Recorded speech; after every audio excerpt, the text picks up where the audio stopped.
स्वामी जी श्री रामचरण जी महाराज की अणबे वाणी। ग्रंथ समता निवास का प्रथम प्रकरण चल रहा है। महाराज फरमा रहे हैं शिष्य कपटी के बारे में। कपट भलो नहीं जगत में, कपट पेट उठ जाए। तो भक्ति माए क्यों संभवे, गुरु सु कपट कुमाय। गुरु सु कपट कुमाय, शिष्य को धर्म न कोई। वो करो किसी ही भगत कृत्य को लाभ न होई। राम चरण भज राम को, सुध विधि साच संभाय। कपट भलो नहीं जगत में, कपट पेट उठ जाए। कह रहे महाराज कपट करना संसार में भी भला नहीं, तो गुरु के साथ कपट करना तो बहुत ही अधिक बुरा है। संसार में भी कोई कपट करता है तो उसकी पेट रहती है क्या? एक बार कपट किया पता चल जाता है तो दूसरी बार उसके साथ कोई व्यवहार नहीं करता, उसकी पेट नहीं रहती, उस पर विश्वास नहीं करते, और विश्वास के बिना फिर उसका काम आगे चलता है। तो महाराज कह रहे तो भक्ति के अंदर कपट कैसे संभव हो सकता?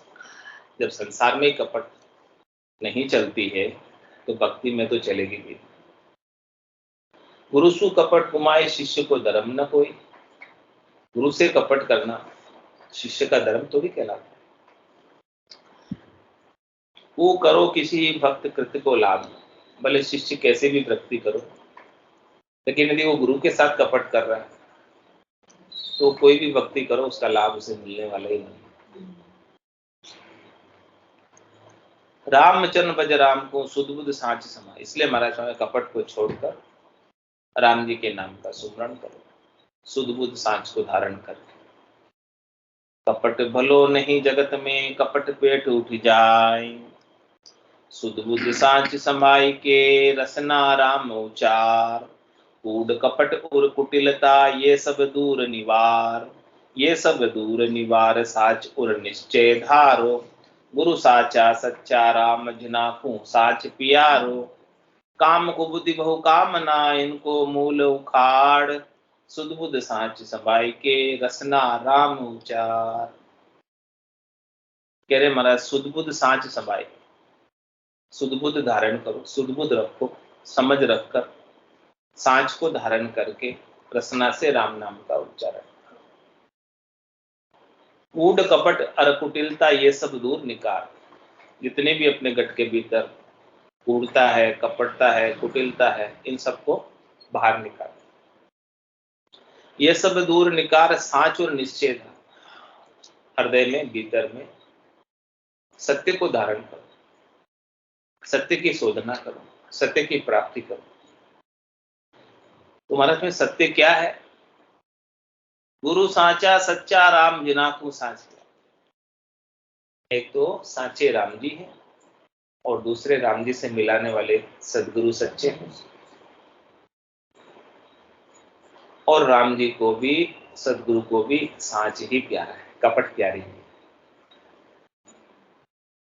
जो सच्चे होते हैं उनके ऊपर कृपा राम जी की विशेष तुरंत हो जाती है। तो काम कुबुद्धि बहु कामना, इनको मूल उखाड़।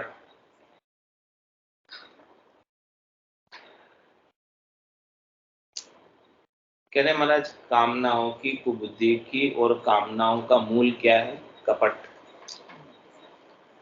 इसके मूल को जड़ से ही साफ कर दो, कपट। सुध बुध साच संभाई के, रसना राम उचार। कपटी अंतर कपटता, जो लोहा अंतर काठ। ऊपर सरेस उजेलिए, पे मन का मेला घाट। पे मन का मेल घाट, खोई नहीं पलटे झांकी। गुरु सिकली गर बहुत करो, भल मेहनत पाकी। बार बार पचिए कहाँ, तजिए नहीं ताई निराट। कपटी अंतर कपटता, जो लोहा अंतर काठ। कह रहे महाराज जो कपटी है, जिसका स्वभाव वो अपने भीतर में ही कपटता को संजोए रखता है, जिस प्रकार से लोहा अपने भीतर में काठ को संजोए रखता है। जंग लग जाता है लोहे के इसी प्रकार से कपड़े के अंदर कपटता भीतर में ही रहती है, जैसे लोहे में जंग रहता है। ऊपर सरस उजेलिए पे मन का मेला काट। ऊपर से भले लोहे को आप कितना ही रगड़ रुगड़ा के अच्छा कर दो, थोड़ी सी देर पानी के साथ छोड़ दो लोहे को, फिर काट आ जाएगी।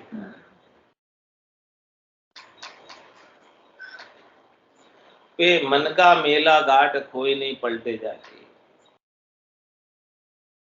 इसी प्रकार से हमारे कपटी जो है मन से मेला होता है भीतर से, और उसके मेल को विकारों को वो पलटता नहीं है, खोता नहीं, भीतर में संजोए रखता है, जैसे लोहा काट को भीतर में संजोए रखता है। गुरु सिकलीगर बहुत करो भल मेहनत पाकी। सिकलीगर किसे कहते हैं? लोहार, हाँ, कैंची की दाढ़ लगाने वाला सिकलीगर। तो वो लोहे के साथ सिकलीगर कार्य करता है, लोहे का धार लगाने का कार्य, पेना करने का, तीखा करने का कार्य करता है। इसी प्रकार से गुरु भी शिष्य को पेना करना चाहता है, बुद्धि से तीखा करना चाहता है, साफ करना चाहता है। हाँ, तो कह रहे हैं गुरु सिकलीगर बहुत करो भल मेहनत पाकी। भले वो कितनी पक्की मेहनत करे गुरु, लेकिन क्या कह रहे महाराज, बार बार पचे का तजिए ताई निराज। बार बार उसके साथ भले पचाई करो, लेकिन महाराज हमारे हैं कि वो भीतर से जो कपटता है उसको छोड़ता है। कपटी अंतर कपटता जो लोहा अंतर काठ। लोहारूपी शिष्य गणा कंचन जो बिरला कोई। लोहा अंतर मल भरिया कंचन निर्मल सोई। लोहे के समान शिष्य तो बहुत है, जिनमें काट आने की संभावना अत्यधिक है, लेकिन कंचन के समान कोई बिरले ही, कंचन के काट नहीं आते।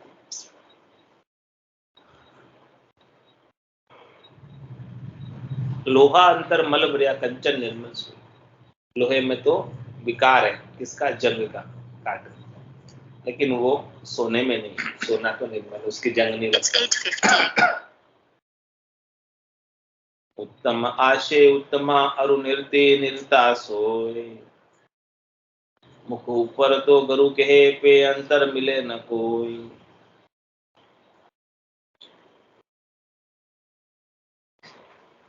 हमारा सम्मान की जो जिसकी आशा उत्तम है वही उत्तम कहलाता है, और जिसकी आशा नीचे की है वो नीचा कहलाता है। तो मुख ऊपर तो गुरु के पे अंतर मिले। मुख के ऊपर तो कहता है गुरु जी, लेकिन भीतर में दाव घाव धारण नहीं करता ज्ञान, मनमुखी बना रहता।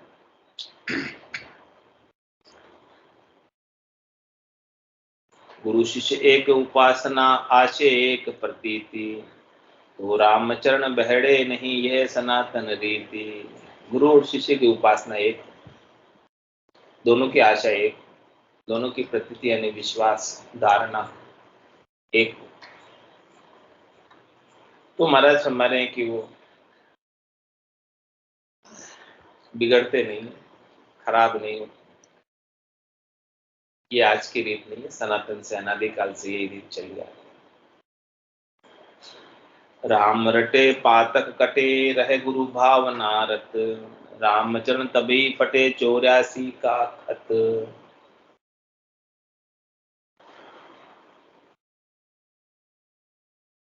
पातक काटना चाहते हैं। पातक किसको कहते हैं? पाप, बहुत अधिक है पाप, बहुत अधिक पाप को काटने का क्या उपाय? भुगतने से तो कुछ कटने वाले नहीं। इतने पाप है कि आप कितने भोगोगे, कितने भोगोगे, भोगते भोगते आज दिन तक तो नहीं कटे। कितने युग बीत गए भोगते भोगते, 27 कल्प बीत गए।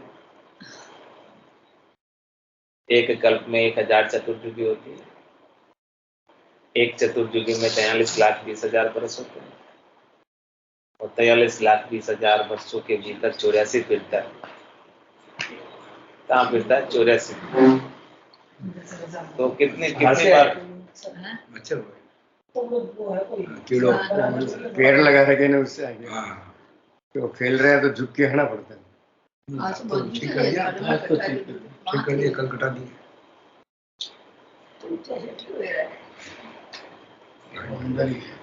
पकड़ के बाहर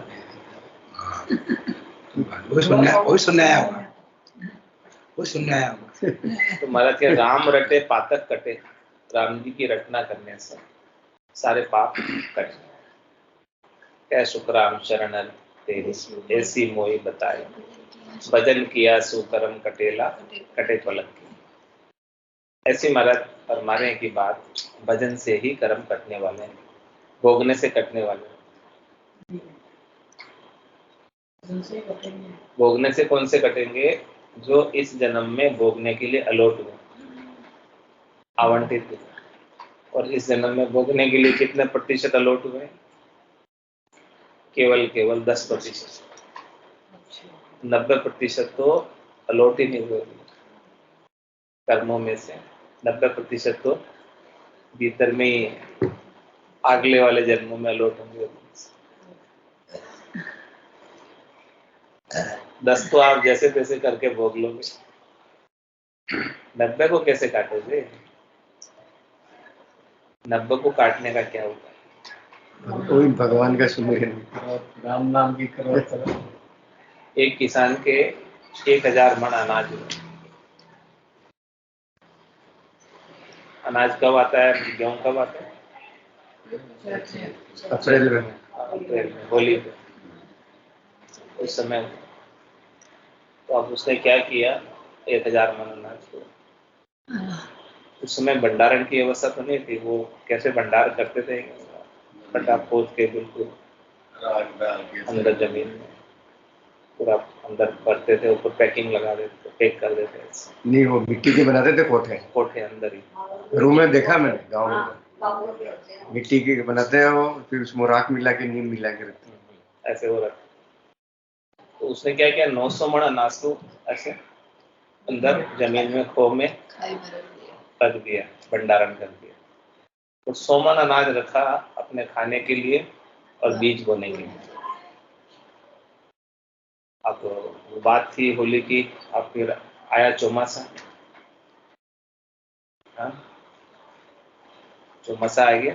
हाँ, फिर तो आषाढ़ महीने से, आषाढ़ सावन भादवा आसोज 4 महीने तक बरसता। तो वो चौमासा आया जबरदस्त कि सूरज ने 4 महीने आंख उगाड़ के नहीं देखे। इतनी बारिश हुई, इतनी बारिश हुई,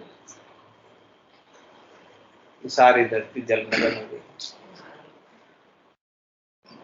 सब जगह जले ही जल हो गए। तो क्या हुआ? वो 900 मन अनाज तो जो था वो अंदर का अंदर ही गल गया। और 100 मन अनाज जो ऊपर रखा था खा पी के खत्म हो गया। और खेत के अंदर पानी इतना भरा हुआ था और बो नहीं सकते, बाई नहीं आया। बा आवे तो बोवे, सूरज आंख उगाड़ के देखे तो धूप आवे तो बोवे, आया ही नहीं। तो वो नया तो फसल बो ही नहीं पाया, और जो थी उसको खा पी के खत्म किया। और 900 मन भीतर का भीतर ही गड़ गया, सबका सब सपाचक। ऐसे महाराज कह रहे हैं कि अपने भी कर्म है 900 मन को 90% तो संचित कर्म है जो भंडार में भरे हुए हैं, और 10% अपने को इस जन्म में भोगने खाने के लिए अलॉट हुए। और खेत में बीज बोना, जो नए कर्म करना है अपने, जिसकी फसल आगे आएगी। हम करते जाते कर्म या फल पीछे पीछे आता। तो कह रहे महाराज, जब राम नाम की सुमरन की जड़ लगती है, जड़ लागी वो संतो जड़ लागी, राम भजन की जड़ लागी, ऐसी जड़ लगे राम भजन की। इतनी राम भजन की बारिश हो गई, इतनी 4 महीने चौमासे में बारिश होती है, सतत रूप से। इतनी अधिक बारिश हो गए तो महाराज हमारे आपके सारे संचित कर्म गलकर खाक हो जाएंगे, जलकर राख हो जाएंगे, गलकर खाक हो जाएंगे भीतर ही भीतर। और प्रारब्ध कर्म आसानी से बोल, क्योंकि नाम के सुमरण में ऐसी शक्ति प्राप्त हो जाती है कि सुख दुख दुख लखाता नहीं, सूर्य की सजा होती है लेकिन वो सूर्य में परिवर्तित होकर निकल जाती है नाम के प्रताप से, सुमरण के प्रताप से। और रचना जब चलती रहती है तो मन स्थिर हो जाता है, और जब मन स्थिर हो गया तो नए कर्मों को करने का अवसर ही प्राप्त नहीं होता। तो ऐसे महाराज हमारे राम भजन की जड़ लगी रहनी चाहिए, जिससे सारे कर्म आपके कट जाए। तो कह रहे महाराज राम रटे पातक कटे, राम जी को रटने से ही पाप कर्म कटेंगे, सारे कर्म कटेंगे। और रह गुरु भावना रख, सदगुरु के प्रति आदर का भाव, प्रेम का भाव, ज्ञान को धारण करने का भाव, ज्ञान का अनुसरण करने का भाव, ज्ञान के अनुसार साधना करने का भाव बराबर बनाए रखो। तो कह रहे महाराज रामचंद्र तभी फटे 84 का खत, तभी जो वो खत लिखा हुआ है धर्मराज अपने कर्मों का लेखा जोखा, बही खाता, जमा नाम, हिसाब किताब तभी फाड़ेगा वो, जब सारे कर्म कट जाए। जब तक एक भी कर्म बाकी रहेगा तो खाता नील नहीं होगा, जीरो बैलेंस नहीं आएगा, उसमें कुछ ना कुछ जमा नाम बोलता रहेगा, और जमा नाम बोलता रहेगा तो उसको भुगतान करने के लिए जाना पड़ेगा, चुकाने के लिए अगले शरीर में आना पड़ेगा दे दर को। तो महाराज हमारे के अपने को 84 का खत पटाने का अवसर अभी है। आप चाहो तो अभी 84 का खत पढ़ सकता है।